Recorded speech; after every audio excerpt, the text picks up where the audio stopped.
Boa noite a todos, sejam todos bem-vindos a mais um encontro do nosso Papo Técnica e Confraria. Gostaria de saber se todos estão nos ouvindo, se todos estão conseguindo acessar áudio e vídeo com total eficiência. Gostaria também, inicialmente, de agradecer a todos os nossos apoiadores deste encontro que fazemos mensalmente, onde a gente tem o objetivo de transmitir conhecimento, de transmitir a melhor informação de forma atualizada para os profissionais que atuam nas áreas de contabilidade, direito, administração e para os empresários que sempre estão nos acompanhando. Bom, aos nossos apoiadores, eu gostaria hoje de agradecer a Casa do Porto, que nos apoia sempre nos fornecendo este excelente vinho, é um melhor que o outro todo mês, né? E aí eu vou passar a ficha técnica do nosso vinho aqui, antes que a gente comece a falar de técnica, né? Vamos falar de vinho para depois falar de técnica. Deixa eu achar a ficha que Dona Carla me passou.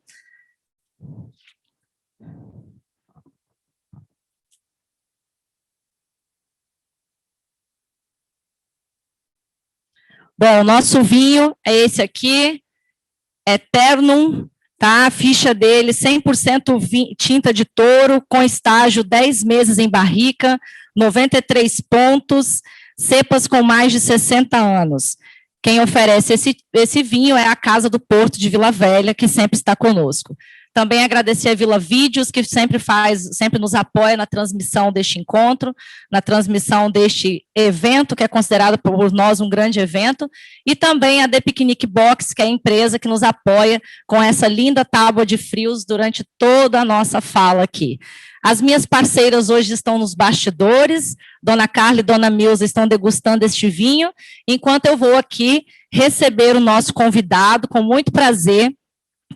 Estou muito satisfeita, com muita satisfação que recebo, Luiz Fernando Paiva, é o nosso convidado de hoje, que vai falar sobre a mediação e a recuperação extrajudicial, né, sobre medidas eficientes e menos traumáticas para a empresa em crise. Né? Luiz Fernando Paiva é presidente da TMA Brasil. Vou agora passar a ficha dele, até que ele chegue aqui e nos dê o ar da graça.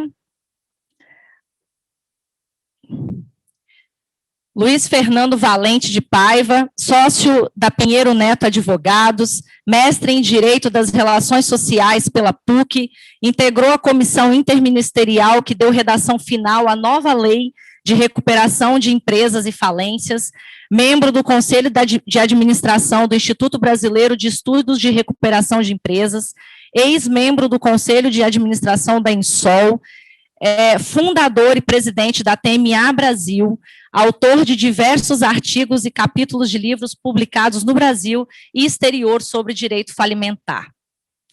Boa noite, Paiva, seja muito bem-vindo. Quero saber se está tudo funcionando certinho, se você está me ouvindo, se está vendo tudo certo. Boa noite, está tudo certo, é um prazer estar aqui com você. Gostaria de agradecer o convite para participar desse bate-papo e só lamentar que, por imprevisto de última hora, eu não pude estar presente para também experimentar o vinho e compartilhar a presença, enfim, a participação com você e com as suas sócias, né? Muito obrigada, é uma satisfação recebê-lo, uma pena não estarmos juntos aqui. A gente fica com crédito, então, para as próximas. Aos nossos ouvintes, a quem está nos assistindo, espero que aproveitem este momento. A gente vai falar das medidas de mediação e recuperação extrajudicial como forma menos traumática de fazer a gestão, né, a reestruturação dessas empresas em crise. Vou colocar aqui na tela uma apresentação para que a gente possa seguir um roteiro, para vocês que estão no YouTube nos assistindo, possam acompanhar o que nós vamos falar. Bom, quais as alternativas para um devedor, então, neste momento, renegociar seu passivo sem utilizar a recuperação judicial? Se nós estamos falando de medidas menos traumáticas e o mercado, de forma muito intensa, tem um olhar um pouco temeroso e um pouco amedrontado em relação às questões de recuperação judicial, Paiva, qual seria, então, uma forma de renegociar um passivo neste momento econômico e financeiro tão complexo para muitas companhias, sem se utilizar dos artifícios e benefícios da recuperação judicial, vamos chamar assim? Bom, primeiro queria parabenizar a você, Washington, e esqueci o nome do convidado do último encontro, pelo bate-papo sobre recuperação judicial, acho que foi super esclarecedor, mas a recuperação judicial é uma medida extrema, né? Eu costumo dizer que é o plano Z, só vai utilizar se realmente nenhuma alternativa anterior funcionou. Quais são as alternativas para o devedor, né? O que normalmente se faz quando a empresa tem alguma dificuldade? É aquilo que todo mundo já está acostumado, uma negociação direta com o seu credor, uma negociação bilateral com um ou mais credores, e são as negociações privadas. Agora, nem sempre uma negociação privada ou várias negociações privadas isoladas, elas são suficientes. Às vezes é preciso fazer um acordo com um grupo de credores. Podem ser todos os seus credores ou um grupo mais amplo de credores, uma negociação coletiva.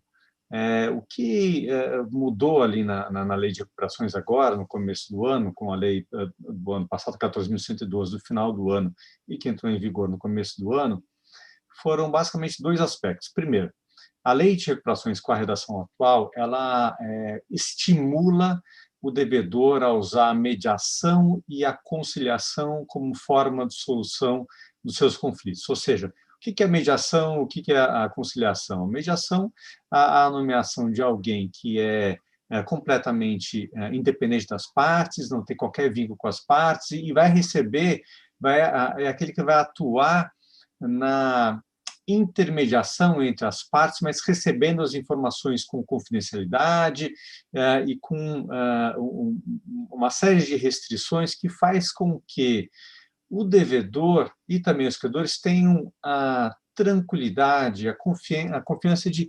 compartilhar as suas questões, seus problemas, as suas limitações, mais do que isso, as suas aspirações, com essa pessoa independente que é o mediador, né? O conciliador exerce uma função que é também separada, mas com um contorno diferente, não são as mesmas limitações do que o mediador. Agora, qual a mudança? Então, a lei ela estimula o uso da mediação e da conciliação, e ela diz que o uso da mediação e conciliação eles podem ser feitos durante a recuperação judicial, que foi o bate-papo no seu último evento, ou antes da recuperação judicial. Então, o que o devedor pode fazer? Qual é a grande introdução na lei que não existia até hoje no nosso direito? O devedor pode dar entrada, então, a uma câmara de mediação ou de conciliação, quer dizer, um pedido de mediação ou conciliação nas câmaras dos sejusques empresariais ou em alguma câmara privada. Então, ele vai a esta câmara, o sejusque ou câmara privada, e manifesta a sua intenção de negociar com os seus credores, né? Então, com isso, qual é o objetivo, então, dessa medida? Essa medida pode parar aí, ou seja, ser uma negociação intermediada pelo mediador ou conciliador, no âmbito dessa câmara privada, e até aí não tem nem qualquer intervenção do judiciário. Mas, Tamires, qual é a grande dificuldade da negociação de um devedor? É que, muitas vezes, o credor ele tem o direito de cobrar a sua dívida e, exercendo legitimamente o seu direito, ele acaba colocando o devedor numa situação que é de inviabilidade do seu negócio. Então, se o devedor entra ou com um pedido de falência, ou com uma execução, com a penhora, por exemplo, do caixa daquele devedor, muitas vezes o devedor não tem condições de continuar suas atividades. Bom, inviabiliza a continuidade da operação e da própria negociação em si, né? Exato, acho que essa é uma dificuldade que a gente vê com frequência. Não sei a sua experiência, mas é muito comum isso acontecer. E o devedor... Né, parece que é algo meio automático, né? Ele sente aquilo, ele vai lá e já cria barreira para que você não possa seguir com aquela negociação.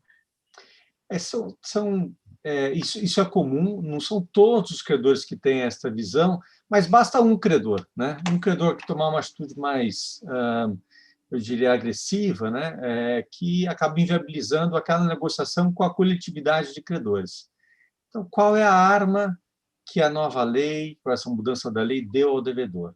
Ela permite, então, que o credor entre com esse pedido de mediação ou conciliação e, a qualquer momento, durante a negociação, a mediação ou a conciliação, ele pode entrar com uma medida de natureza cautelar, que é para suspender as ações contra aquele devedor.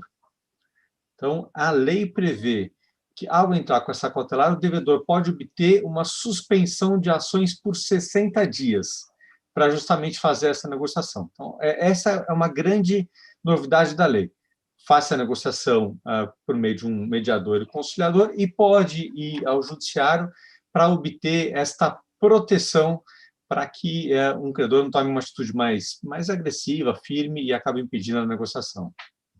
A sua experiência, Pai, você consegue acompanhar que há uma sinergia entre, na verdade, há um time correto entre essas duas coisas? Há o início de uma negociação, de uma conciliação, de uma mediação, e paralelo a isso, há, de fato, a suspensão das ações por esse período de 60 dias ou não? Isso tende a haver o impulso do devedor, né? Agora, o devedor é que vai, no decorrer da sua negociação, entender se ele vai precisar dessa medida, entre aspas, de força, né? Que é realmente a proteção contra os seus credores. No plano ideal, né? Se o devedor tiver um bom diálogo com os seus credores, os credores entenderem a dificuldade daquele devedor, entenderem que é uma questão pontual, e daí a importância da transparência, né, Tamires? Porque quando você tem um contato transparente com seus credores, que você transmite qual é o ponto da sua dificuldade, demonstra a sua capacidade de pagamento, os credores não vão, ou tendem a não exigir tomar uma medida de força. Mas nem sempre isso é possível. Que muitas vezes o devedor já fez tantas negociações, está tão desgastado, que é imprescindível a intervenção, a participação de um negociador, alguém que vai renovar esse voto de confiança.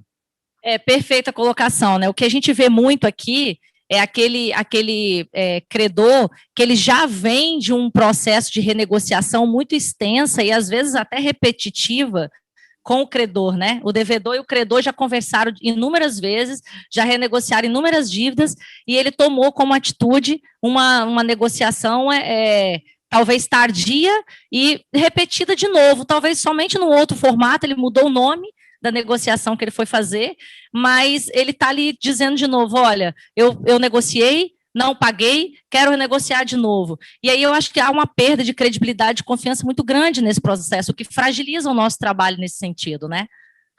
Acho que muitas vezes, ou talvez na maioria das vezes, quando o devedor chega nesse estágio, é preciso contratar alguém para auxiliar nessa negociação, que é alguém que vai justamente restabelecer um novo voto de confiança com o devedor, e é importante a postura desse negociador. De novo, a questão da transparência, etc. É importante, por exemplo, o trabalho que você faz, né, do diagnóstico, da identificação da capacidade de geração de caixa daquele devedor, né? Exato, que é uma coisa que a gente sempre recebe no escritório, assim, eu preciso negociar esse passivo e eu quero saber quais ações eu posso tomar para que eu possa viabilizar isso. Aí a gente, é muito claro, a primeira delas é a sua capacidade de pagamento. E a gente lida muitas vezes com devedores sem alguma noção de que precisa haver uma compatibilidade entre o seu fluxo de caixa, seu orçamento e essa negociação que ele deseja realizar, que são os grandes erros, são os grandes fracassos das negociações que antecederam uma mediação, uma conciliação, por exemplo. Né?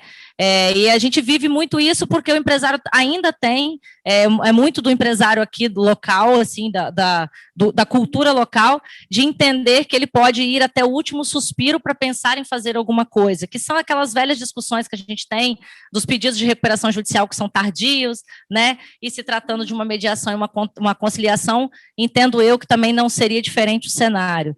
Então, eu sempre me pergunto, né? A gente sempre fala isso em todos os nossos encontros, mas o que nós podíamos fazer para poder mudar isso, né? O que a gente vai fazer, o que a gente pode fazer em propagar melhor essas condições que a lei trouxe agora, que são medidas que podem não deixar a empresa ir para uma recuperação judicial, para que o empresário entenda que é necessário se precaver em relação a isso, né? Eu acho que você tocou um ponto interessante, né, que a necessidade da mudança, muitas vezes da negociação tardia, etc., né? É importante o devedor entender que, em algum momento, essas negociações individuais chegaram em algum desgaste que não dá mais, o credor não suporta mais, né? Você prometeu tantas vezes que não tem mais a relação de confiança. Então, eu acho que esse ponto de partida que você mencionou muito bem, quer dizer, qual é a geração de caixa, quanto é que vai sobrar, quanto é que ele de fato consegue pagar, né? Esse é o desejo de uma negociação transparente, porque se o credor entender que aquilo é o máximo que o devedor está propondo, ele está indo nos limites da sua força, está fazendo a sua lição de casa, ele tende naturalmente a aceitar aquela negociação, a não ser que ache que vai conseguir, por alguma outra medida de força, conseguir uma recuperação extraordinária do crédito. Mas, caso contrário, ele entende essa dificuldade e aí é uma relação, até muitas vezes você tem a relação com fornecedores, etc., que são relações de parceria, né? São relações de longo prazo. Mas para você manter essa relação, você precisa ter essa transparência e começa com o exercício que você demonstrou. Eu costumava dizer, só para o último comentário a esse respeito, que era o seguinte: quando você faz aquela negociação individual e você sai da sua empresa de manhã e vai negociar com 10 credores e cada um vai fazer uma exigência diferente, né? Daí, quando você volta à noite para casa, você achou que foi super bem sucedido, porque você conseguiu fazer a negociação com cada um dos 10 credores individualmente. Eles aceitaram a negociação. Daí você volta para casa, vai fazer a projeção lá no seu Excel e você vê que a conta não fecha.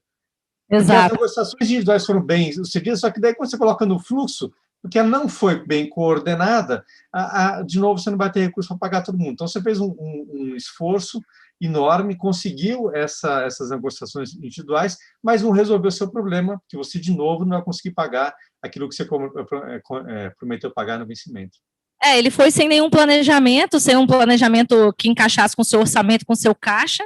Ele, na verdade, não pensou, ele usou perfeitamente as estratégias de negociação e reestruturação da dívida dele, mas ele viu que aquilo não cabia. É comum isso também aqui, porque a gente vê indústrias e empresas de varejo que dependem de um fornecimento de mercadoria, né, muito grande, ele tem sempre a impressão de que, e talvez isso seja muito real, mas ele tem sempre como prioridade a negociação com o fornecedor de mercadoria dele, de insumos e tudo mais. E aí ele acaba cedendo, vamos chamar assim, a pressão daquele fornecedor, e ele consome boa parte da disponibilidade futura de caixa que ele teria para poder negociar e manter a sua operação em plena atividade com este fornecedor, e esquece que vem uma pressão muito maior de bancos, por exemplo.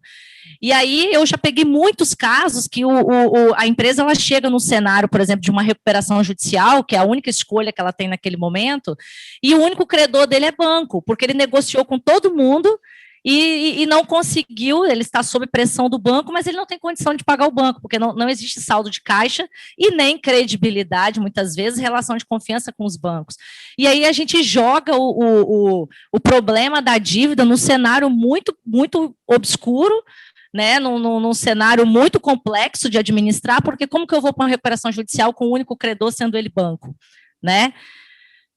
Então, assim, eu acho que a ideia da gente estar falando sobre mediação e conciliação é, sim, falar, assim, dos objetivos da lei, dos benefícios que nós temos previstos da mediação, da extrajudicial, mas, principalmente, ele compreender que a natureza financeira dele é quem comanda boa parte desse processo de negociação, né?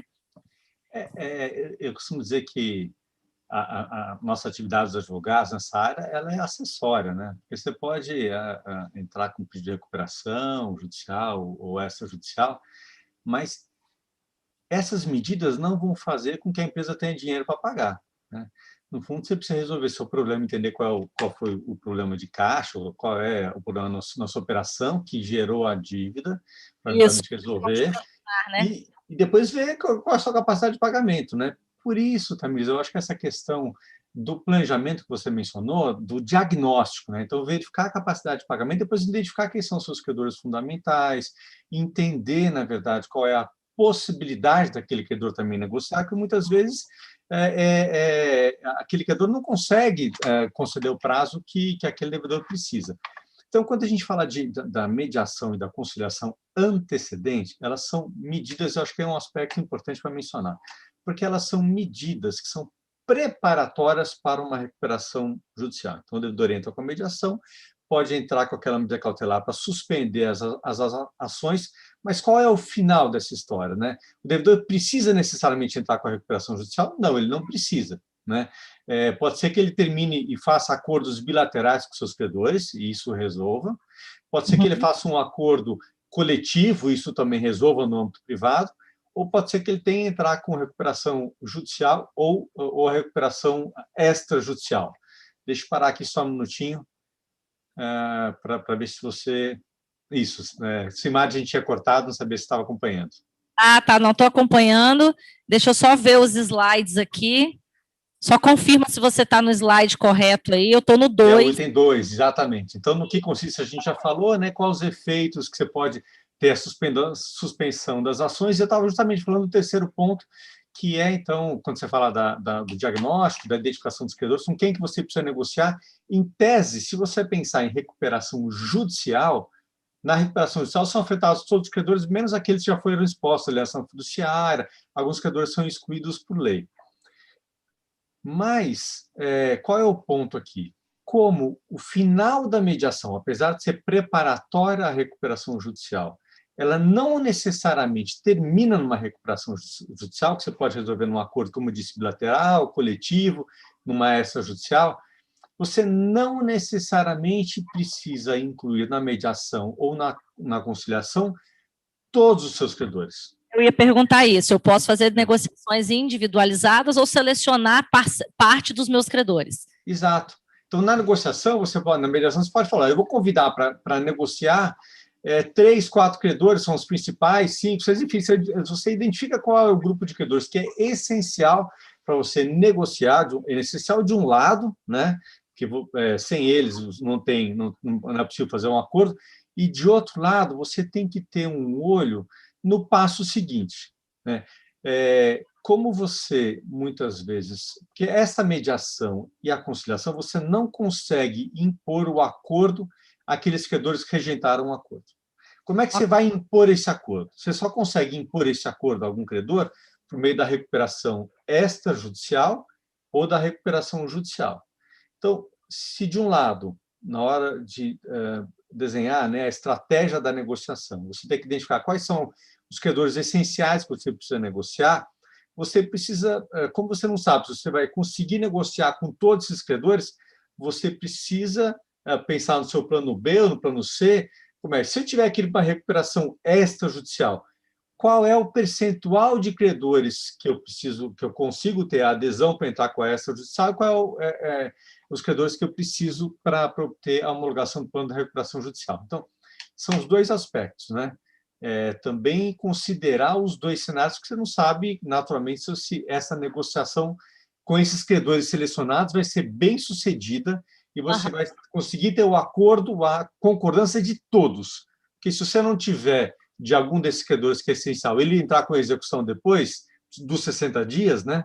Então, lembra que a prazo da suspensão é só por 60 dias. Se ele entrar com a execução depois, você não vai ter o resultado que você precisava, né? Sim, então, ou seja, o plano, se isso não funcionar, né? Depois de 60 dias, o que eu teria que fazer, né? Exatamente, exatamente. Então, se você não conseguir um acordo com todos os credores, e um desses credores tomar uma medida mais agressiva, talvez você precise pegar este acordo, né? E dar entrada numa recuperação extrajudicial ou recuperação judicial. Daí, eu acho que a importância, e eu costumo dizer, né, quando eu falo de negociação, e aí é uma conversa mais para advogado, né? Mas é assim, quando você... assistindo aqui. Oi? Tem advogados nos assistindo aqui. Mas acho que o ponto na negociação, Tamires, o mais difícil você conseguir com o credor é o seu sim. Ele concordar com as condições que você está propondo. Então, se ele concordou com aquela condição, eu, como advogado, eu quero redigir aquele termo de adesão dele num plano, num acordo, que ele aceite os termos daquele plano, ainda que o devedor tenha que entrar com uma recuperação extrajudicial ou uma recuperação judicial. Entendi. Eu tenho que ter certeza que aquele credor concordou com aquelas condições e que ele não vai escapar. Porque se amanhã eu precisar entrar com uma recuperação extrajudicial e tenho já 50% da adesão dos credores, eu já garanti e vou para a recuperação extrajudicial. Né? Perfeito. Perfeito. Você não tem risco da extra, né? Você não tem risco de que a outra carta na manga não atenda a expectativa que você precisa para salvar aquele indivíduo da dívida, né? Exato. De crise da dívida, ele não vai fugir. É isso mesmo. Então, eu acho que a dificuldade é você tenta amarrar esse sim para que você esteja preparado, aquele credor esteja com você, né, para seguir com você, desde que, naturalmente, as condições do plano não sejam alteradas, né, daquela negociação não seja alterada, se você precisar entrar com uma recuperação extrajudicial ou judicial. Isso vai te dar a tranquilidade para concluir a sua estratégia de negociação, para eventualmente impor essa negociação a algum credor que seja mais resistente, né? Com a sua experiência, Paiva, é muito comum cenários que passaram, empresas que passaram por um cenário de mediação ou conciliação e que tiveram necessariamente depois que optar por uma extra ou até mesmo uma recuperação judicial. É comum neste momento, você tem vivenciado isso? Então, eu vou dizer o seguinte, olha, a gente tem notícia de muito poucos casos dessa mediação antecedente, né? Ou a conciliação antecedente. A lei entrou em vigor em janeiro, tem poucos casos, o número é realmente reduzido. Mas essa outra pergunta, ela cabe mesmo naquelas negociações privadas. Porque qual é a diferença do que você fazia antes de janeiro, né? Antes era o devedor que procurava seus credores, tentava organizar seus credores e fazer um acordo coletivo no ambiente fora de juízo, né? Hoje, o que a lei ela introduziu foi a possibilidade de você introduzir alguém independente, seja o mediador ou o conciliador, para auxiliar essa negociação, e a medida da suspensão das ações, ou seja, você tem 60 dias ali, se você entrar com a medida cautelar, conseguir eliminar, você tem 60 dias para completar essa negociação. Você está protegido nesse período. Então, essas foram as mudanças da lei. Mas a experiência do passado era muito comum nesse tipo de negociação algum credor tomar alguma atitude mais firme, né, entrar com uma execução ou pedido de falência, e aí o devedor não tinha alternativa, ele era obrigado a entrar com uma recuperação judicial. Eu posso falar daqui a pouquinho, ou se você quiser passar para o tema da recuperação extrajudicial, eu vou explicar por que foi facilitada a extrajudicial nessa mudança da lei, né? Ok, passei aqui. Antes disso, vou só mandar um abraço aqui para algumas pessoas que estão nos assistindo. Valtair Torezani, que é um cliente que está sempre conosco. Paulo Baraona, um abraço para vocês, muito obrigado pela participação. Também ao Rodrigo, que é o chefe de fiscalização do Conselho de Contabilidade, está sempre conosco. E a turma de Nova Venécia, que é sempre presente aqui nos nossos encontros, Paiva. Obrigada a vocês, tá? Pode seguir, Paiva. Obrigado pela participação de todos, né? E mais uma vez agradecer o convite para participar desse bate-papo, né? Olha, na essência, o que consiste a recuperação extrajudicial, né? Ela consiste na possibilidade de o devedor... Você tem duas hipóteses. Uma hipótese é o devedor fez uma negociação com 100% dos seus credores e vai a juízo pedir essa homologação. Esta hipótese, eu não conheço nenhum caso prático. Então, vamos deixar ele de lado, porque ele é irrelevante, né? Ninguém usa uma recuperação extrajudicial se já fez acordo com 100% dos seus credores. Bom, eu acho o que é relevante para o nosso papo, né? E no que consiste a recuperação extrajudicial? Consiste no devedor poder ir a juízo, pedir a homologação de um acordo que ele já celebrou com um grupo relevante de credores. Daqui a pouco eu falo qual é o quórum. Então, ele vai ao juiz e pede para o juiz homologar aquele plano e obrigar os credores que não aderiram ao plano. Seja não aderiram porque o devedor não procurou para negociar, seja porque os credores se recusaram a aceitar aquele plano, né? Ok. Então, acho que a grande vantagem da recuperação extrajudicial, que na verdade é o da judicial também, é você conseguir impor a alguns credores a negociação de um plano, contra a vontade daqueles credores, desde que, naturalmente, os requisitos da lei estejam preenchidos, né? Perfeito. Apagou a tela aí, meninos. Então, eu posso te contar, então, qual as principais mudanças, ou duas principais mudanças para a gente começar a falar sobre a extrajudicial, né? Eu ia te perguntar isso, mas minha tela apagou aqui, mas você pode seguir. Tá Tá? bom.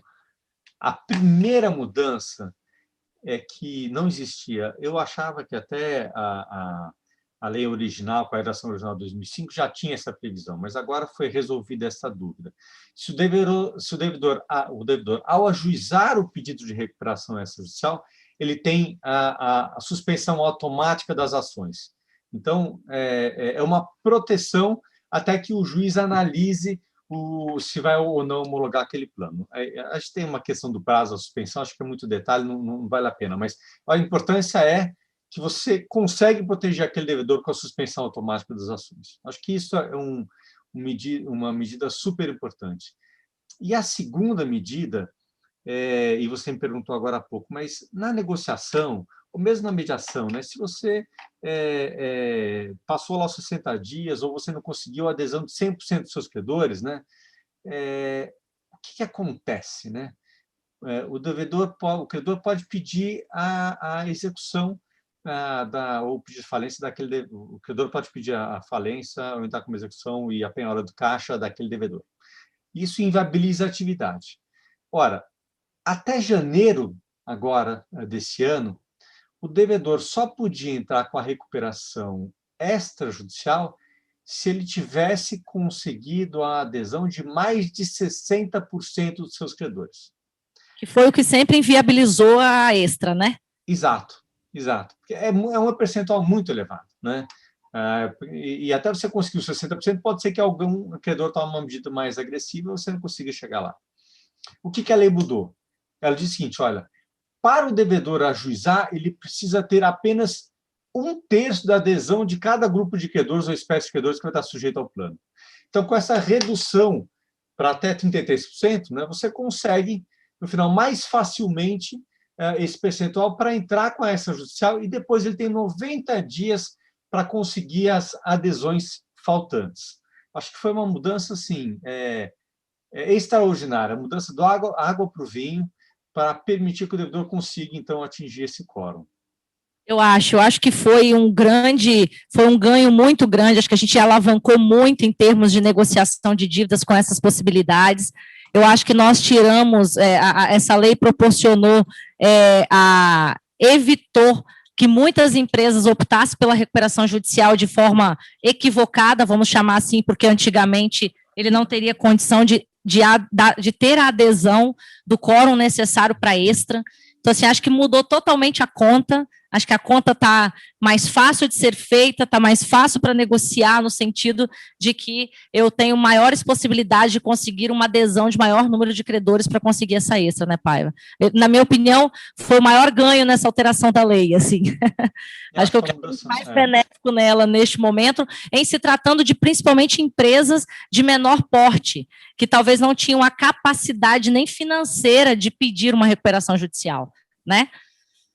Não, sem dúvida. E agora, pode ser que aquele devedor ele tenha um credor só que represente 1/3 do seu endividamento, ou daquelas dívidas que ele precisa renegociar. Então, às vezes, com 1, 2 ou 3 credores, ele já consegue esse quórum mínimo para entrar com a recuperação extrajudicial, tendo a proteção dos 90 dias. Agora, é preciso lembrar, e eu fazer um alerta, que vale tanto para a recuperação extrajudicial como para a mediação antecedente que a gente acabou de mencionar. Toda vez que você dá início a esse tipo de ação, mesmo pedindo a suspensão lá dos 60 dias, uma negociação forçada por meio de uma mediação, ou a recuperação extrajudicial, você acaba se colocando sob pressão, né? Porque você tem o tempo ali, o prazo para encerrar aquela negociação. O ideal sempre é o devedor começar o quanto antes a sua negociação, fazer o quanto antes a sua lição de casa, que é o diagnóstico, entender, né, a capacidade de geração de caixa, o que ele precisa negociar, entender ali a sua situação, contratando um assessor para isso, mas deixar para tomar da entrada na mediação ou na recuperação extrajudicial quando realmente for imprescindível. né, quando ele precisar da suspensão das ações, ou já tiver com a sua negociação um pouco mais adiantada. Porque senão ele vai ter um prazo de 60 dias, é muito curto para fazer uma negociação coletiva com credores, e a mesma coisa na recuperação extrajudicial, né? Você já tem um terço, mas você ainda precisa chegar nos 50%, porque eu não disse, não falei ainda o quórum da adesão, para chegar nesse percentual. Então, eu acho que esse alerta é de cuidado, né? Não é porque existe este remédio na lei que você precisa fazer uso dele desde logo, né? Você tem Nem que... uma gripe, talvez possa tomar uma aspirina, um remédio leve e tal, só para depois entrar com o remédio mais forte, né? Sim, exatamente, né? Não quer dizer que vai salvar a vida dele, né? Vai amenizar Exato. um pouco o problema.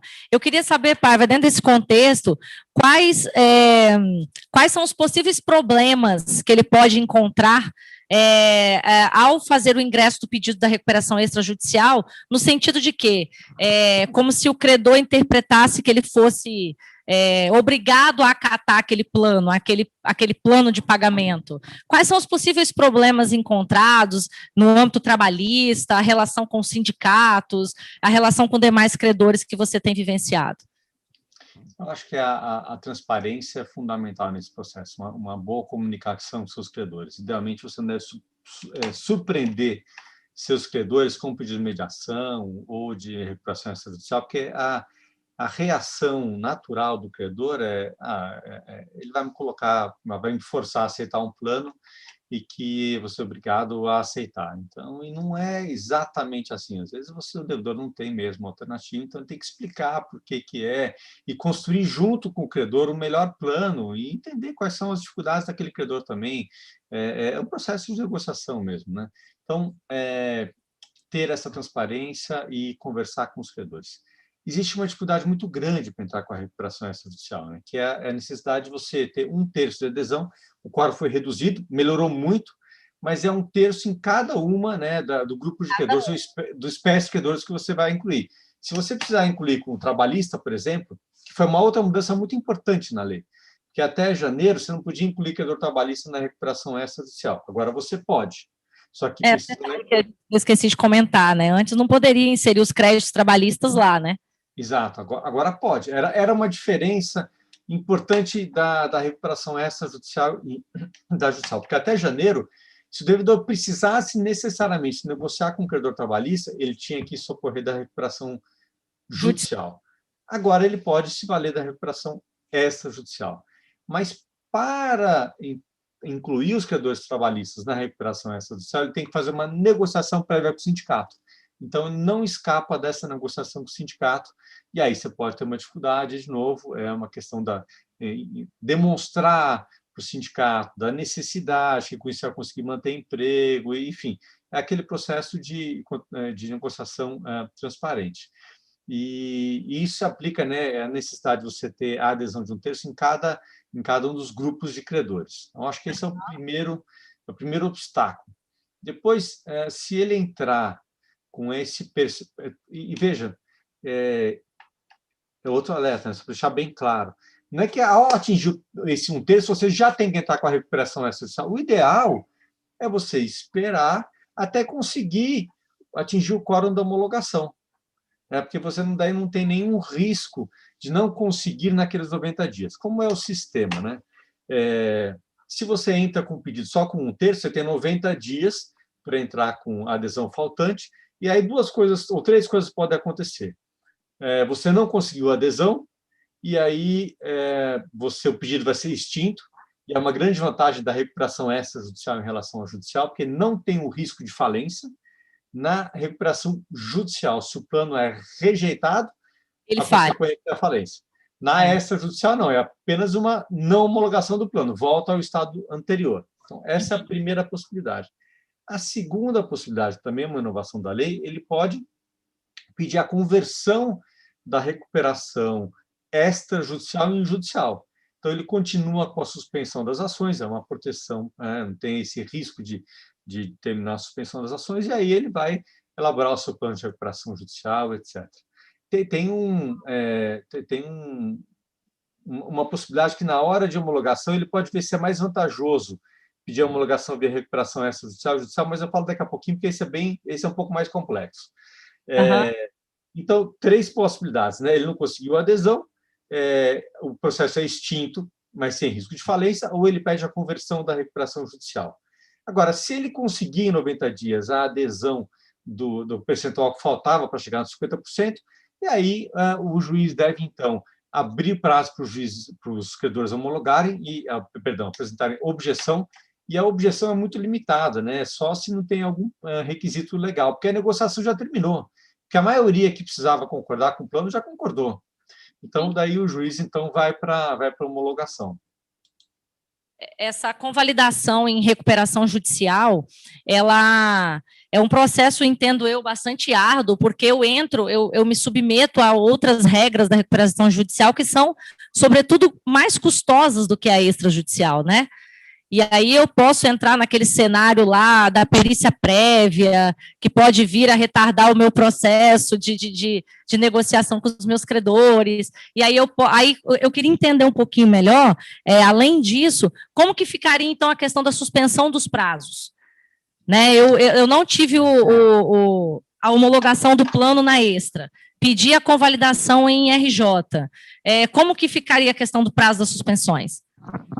Ele se prorroga. Na verdade, eu acho que essa é a grande vantagem, porque a conversão, e essa foi a ideia, justamente, porque até janeiro, a recuperação judicial ela não era homologada, era extinta, daí o devedor podia entrar com uma nova recuperação judicial, e até o teu deferimento da recuperação, só daí que você ia ter a suspensão das ações. Então, não parecia sentido, quando discutiu lá o projeto de lei, né, você ter essa interrupção. Se você pode converter já para recuperação judicial, porque já tem petição inicial, já tem vários documentos que são necessários para recuperação judicial, etc., nada mais natural do que você manter a suspensão das ações. Então, essa é a proteção do devedor, uma das grandes vantagens na conversão. Agora, tem diferenças muito importantes. Diga lá. Não, pode falar, pode falar. Não, tem diferenças muito importantes entre a recuperação extrajudicial e a judicial. Por exemplo, na extrajudicial, o devedor ele não precisa negociar com todos os seus credores. Ele pode, por exemplo, negociar só com bancos. E ele faz uma recuperação extrajudicial com um acordo só com bancos, ou só com fornecedores, então, ou só com credores trabalhistas, por hipótese. Então, existe essa possibilidade de você eleger grupos de credores e entrar com recuperações judiciais para cada grupo de credores. Isso é uma possibilidade. Na recuperação judicial, não. Então, na recuperação judicial, em tese, todos os credores são sujeitos, a ser aqueles que a lei exclui e aqueles que o devedor fala que não vai alterar as condições de pagamento. Mas, em tese, tem que ser todo mundo. Então, tem menos flexibilidade para o devedor ao entrar com a recuperação judicial, mas tem vantagens. Vamos às vantagens, então. Porque se o devedor tiver conseguido a adesão, os quóruns, deixa eu dar um passo atrás, os quóruns para aprovação do plano de recuperação extrajudicial e judicial são diferentes, né? Porque na extrajudicial você tem que ter 50% de cada espécie ou classe ou grupo de credores que estará sujeito ao plano. Então, vai ter fornecedores, todos os fornecedores, ou credores quirografados, todos quirografados, todos com garantia real, todos trabalhistas. Cada espécie tem que ter adesão mínima de 50%, e o critério é só valor, tá? Não é só valor. Na recuperação judicial, o critério de aprovação é diferente, porque na classe trabalhista e na classe da pequena e microempresa é só cabeça. Você precisa ter aprovação, a maioria, em número de credores daquela classe. Nas duas outras classes, garantia real e quirografário, você precisa ter aprovação de valor e número de cabeça de credores. É o critério cumulativo, né? Outra diferença importante. Na extrajudicial, você não tem aquilo que a gente chama de cram down, ou seja, duas classes não podem aprovar o plano e elas impõem esse plano à terceira classe. O plano tem que ser aprovado por todas as classes. Na recuperação judicial, existe essa possibilidade, se um terço aprovar em uma classe e todos os requisitos cumulativos estiverem presentes, mais de 50% dos credores aprovados, você pode impor aquela classe de credores que rejeitou. Então, eu acho que a gente falando assim, em tese, é mais difícil, mas você precisa entender, pegar a sua relação de credores, fazer a divisão, entender com quais credores você acha que você pode contar, etc. Mas pode ser que, no final dessa sua, seja da mediação antecedente, seja da própria recuperação extrajudicial, do período de adesão, você chegou a um acordo com os credores que te dariam a homologação no plano na recuperação judicial. Sendo prudente, né? Qual é o meu pior cenário aqui, né? Com quem eu não posso contar mesmo, né? Isso. Ir com isso planejado. E aí, tendo feito esse diagnóstico, você conseguiu chegar, Tamires, na aprovação, mesmo que você tivesse uma recuperação extrajudicial, da maioria, 50%, né, em valor, em cada uma das classes, ou cabeça na classe dos trabalhistas de pequena e microempresa, e pode ser que você seja conveniente para o devedor entrar na recuperação judicial. Tem vários aspectos negativos, né? A recuperação judicial ela é muito mais custosa, ela tem um risco de falência, como eu já mencionei, então, se o plano não for homologado, o devedor vai à falência. É um processo mais longo, né? Tende a demorar muito mais que a recuperação extrajudicial, mas pode ter vantagens. Por exemplo, se o devedor precisar fazer a venda de ativos, e nesta venda de ativos vai ter um ganho de capital, né?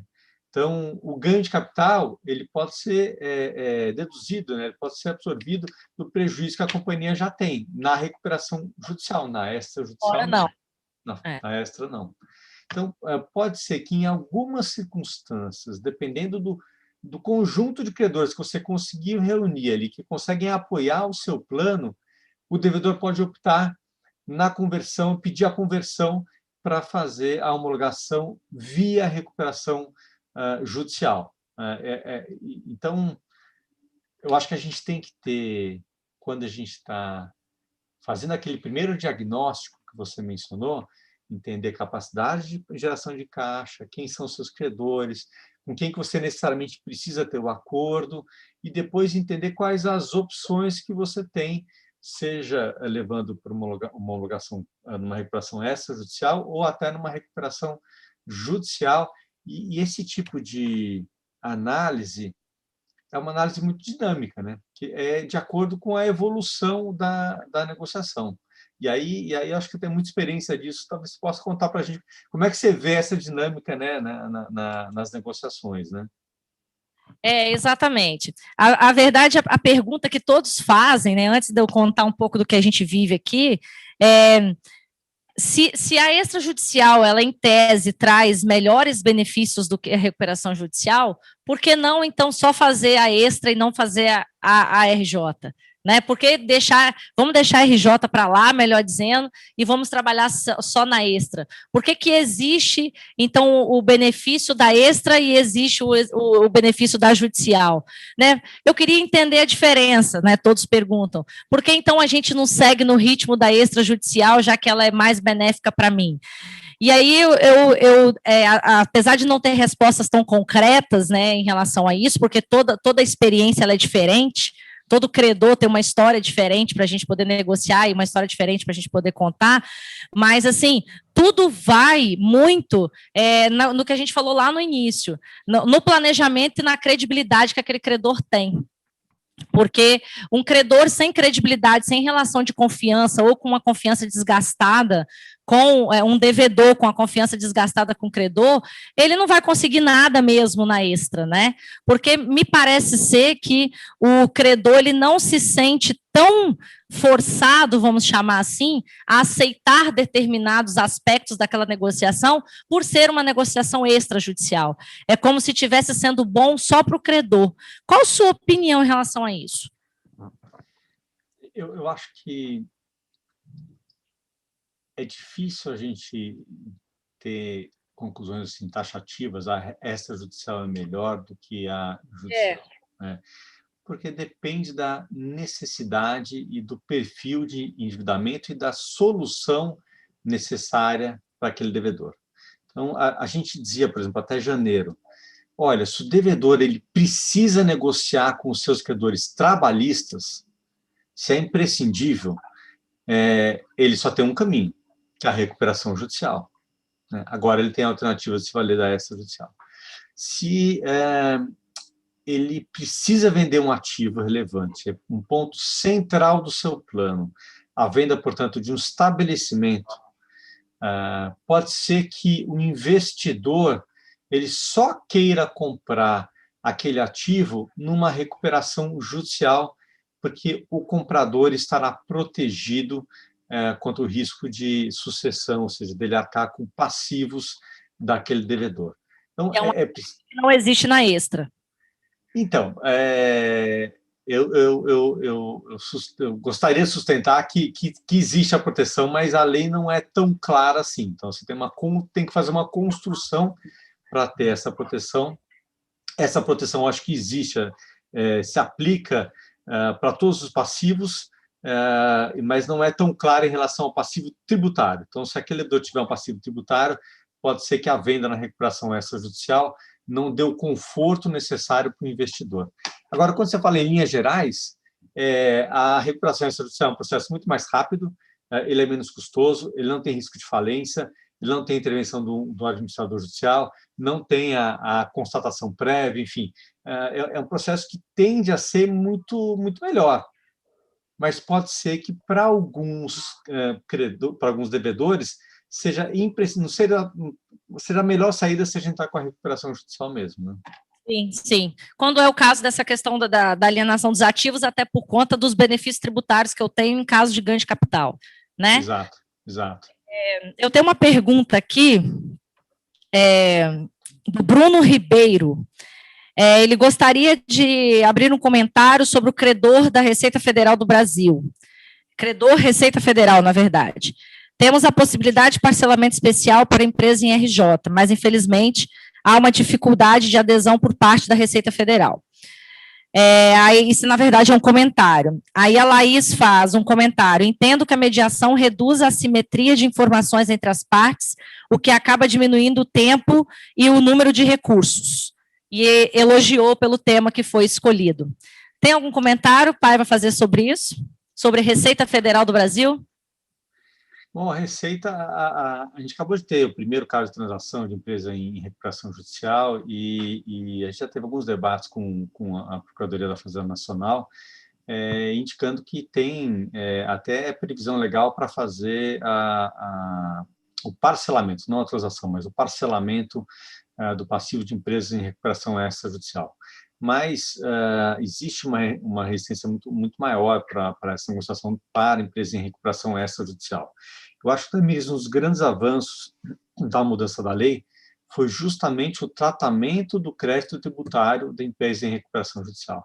Porque a empresa claramente agora pode obter o parcelamento, ela pode obter a transação com descontos que podem ser substanciais, tem esses benefícios fiscais que eu mencionei, por exemplo, na ganho de capital, seja na venda do bem, seja no perdão da dívida, né, que para a gente parece um absurdo, né? Se o devedor ele consegue, todos os seus credores deem algum desconto, dado 50% do desconto da dívida. Aquele 50% é um ganho de capital, né? Que é um perdão de dívida que é tributável para o devedor. O devedor não tem condição de pagar seus credores, consegue o perdão, mas aquilo gera uma dívida extra, né? Um passivo tributário, ou seja, é inacreditável, né? E isso está claro na recuperação judicial. Então, acho que houve avanços muito importantes no tratamento do passivo tributário da empresa em recuperação judicial, mas, infelizmente, não tem o mesmo tratamento para recuperação extrajudicial, né? Isso é o ponto do Bruno, e acho que foi a Thaís, né? Não esqueci o nome. E ela fala de mediação, da redução da assimetria. Esse é um ponto muito bom, Thaís, porque é justamente a possibilidade de um mediador ele conseguir entender explorar com todas as partes quais são as suas dificuldades, etc. Agora, ele não pode revelar as informações para outra parte, né? Essa é uma limitação do mediador. Pode aquilo que a parte concorda. Então, E esse é o exercício difícil do mediador, mas é convencer da necessidade de compartilhar a informação do caso devedor, por exemplo, a capacidade de geração de caixa, ao mesmo tempo, fazer esse meio de campo, né, essa intermediação, procurando fazer que uma da parte entenda as limitações, as dificuldades e as possibilidades da outra parte. Então, você fala assim, a mediação é imprescindível? Não é. Porque as partes podem negociar diretamente com bons interlocutores, quando há confiança recíproca, etc., a negociação pode ser bem-sucedida, mas muitas vezes você precisa de alguém independente e com as ferramentas da mediação conseguir fazer esse acordo, né? E a mediação, perdão, tem ferramentas dessa negociação pluripartes, que é o fato de você conseguir identificar quais são os grupos de interesses e ter as conversas com os grupos de credores separados, e que muitas vezes não são ouvidos pelo devedor. Então, quando você consegue, o mediador ter essa visão global, eu acho que aumenta, sim, diminui a simetria de informações, como você colocou muito bem, e aumenta a possibilidade da negociação ser bem-sucedida. Eu concordo, Paiva, com tudo em relação a esses comentários. O que a gente falou de benefícios da recuperação judicial, ele tem total relevância, né, na opção em que o credor deve fazer para poder gestar esse cenário de crise econômica e financeira que ele vive.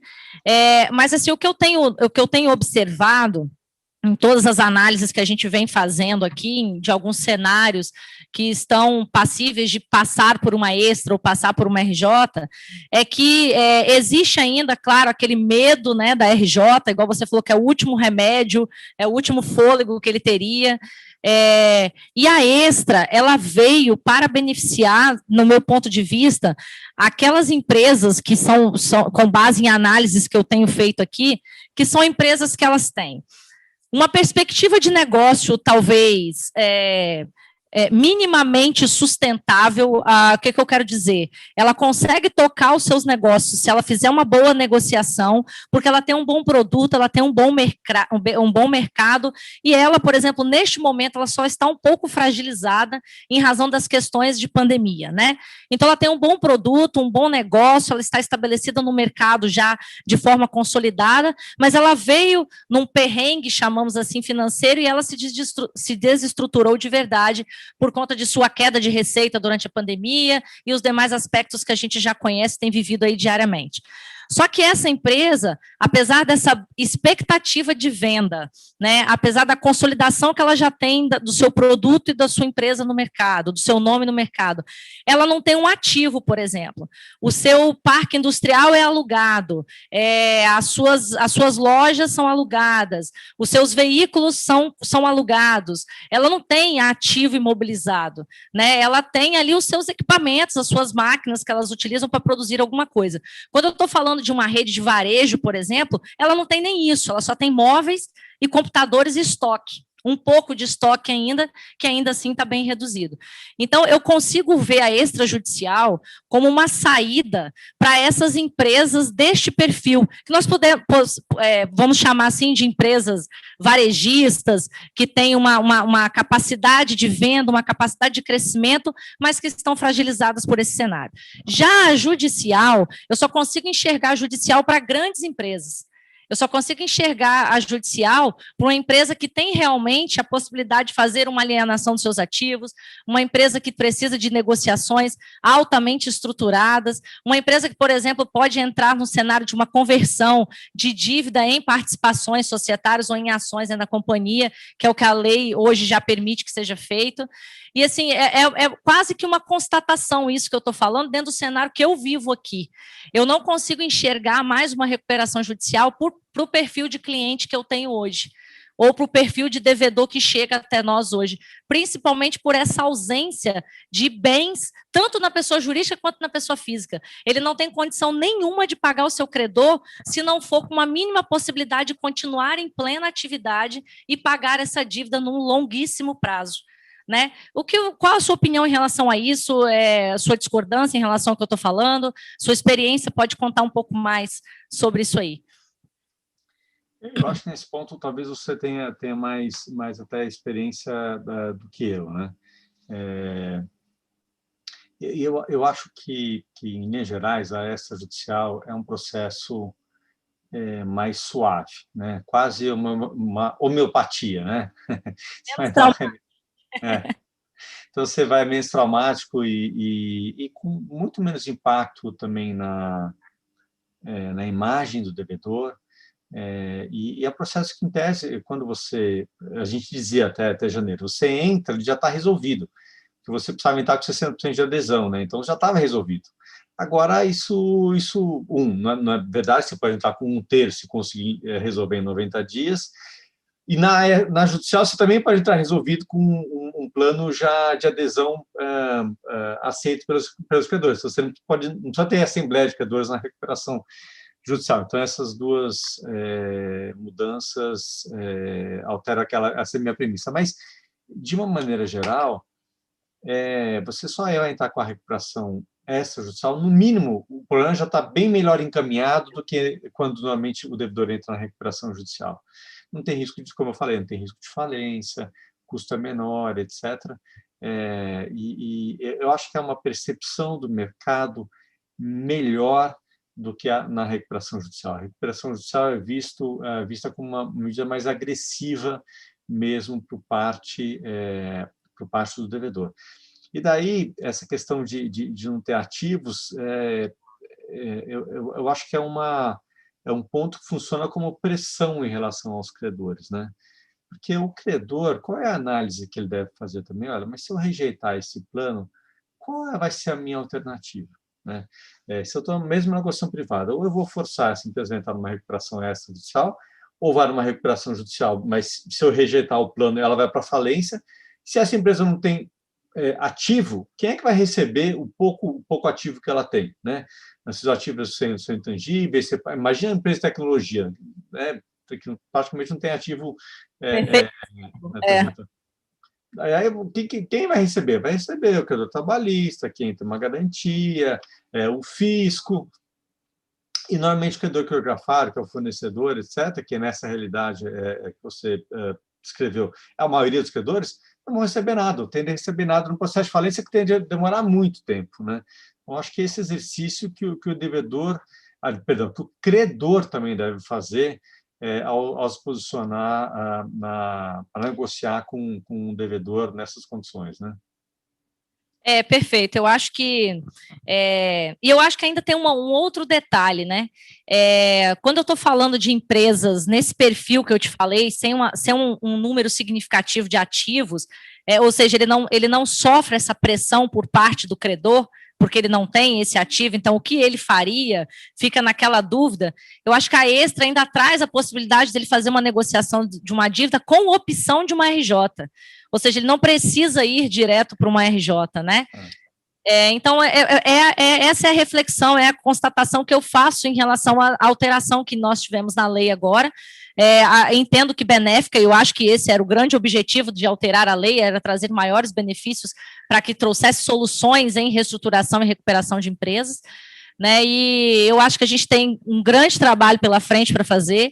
Nós temos um mercado aí que realmente necessita dessas soluções que a lei nos trouxe, né?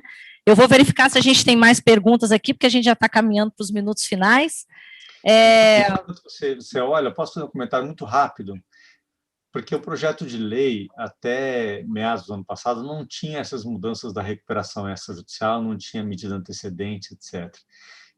E ele só foi incorporado ao projeto depois de um outro projeto de lei que era para tratar das medidas emergenciais decorrentes da Covid.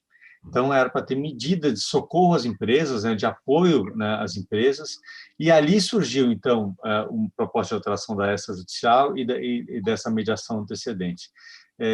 Tudo isso só para fazer o gancho, né, falando da crise atual que você mencionou, essas foram medidas que foram desenhadas ou originalmente para atender justamente a dificuldade dessa dificuldade que é mais pontual decorrente dessa crise.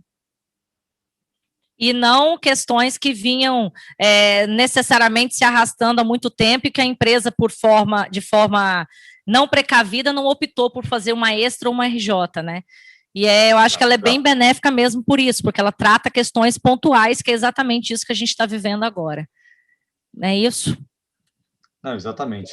Quando você fala que a empresa que normalmente tem questões mais estruturais, que precisa fazer reestruturação operacional, mudanças mais drásticas, a tendência, não é uma regra absoluta, é que ela precise assim de um remédio mais, né, mais robusto, né, que uma intervenção mais pesada, que seria uma recuperação judicial. Essa é a tendência, né? Exatamente. Exatamente. Paiva, eu gostaria de te agradecer pela sua presença, por compartilhar tanto conhecimento aqui conosco. Infelizmente, a gente tem que encerrar, porque senão extrapola um pouco o tempo, e eu me sinto muito honrada, mais uma vez, de tê-lo como parceiro de trabalho dentro da TMA Brasil, agradecer pela oportunidade de estar com vocês lá, agradecer mais uma vez por compartilhar esse conhecimento aqui conosco, comigo principalmente. Nós estivemos juntos em algumas jornadas de aprendizado aí, até fora do Brasil, né, e foi muito gratificante.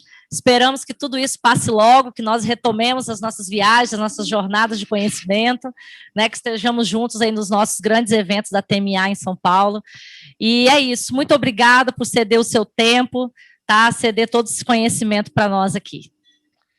Agradeço, quero agradecer a sua participação na TMA, toda a contribuição que você dá, também como membro do Conselho Fiscal, e agradecer o convite para esse bate-papo e dizer que eu fico, então, devendo o vinho para a próxima. Isso aí, você está devendo um vinho em São Paulo e um vinho aqui em Vitória. Combinado. Obrigada, Paiva, um grande abraço. Obrigado, um abraço. Também a todos os nossos apoiadores, convidar todos os nossos ouvintes que busquem a nossa próxima agenda nas nossas redes sociais. Na próxima semana, no próximo mês, nós vamos falar, nossa próxima live vai ser sobre...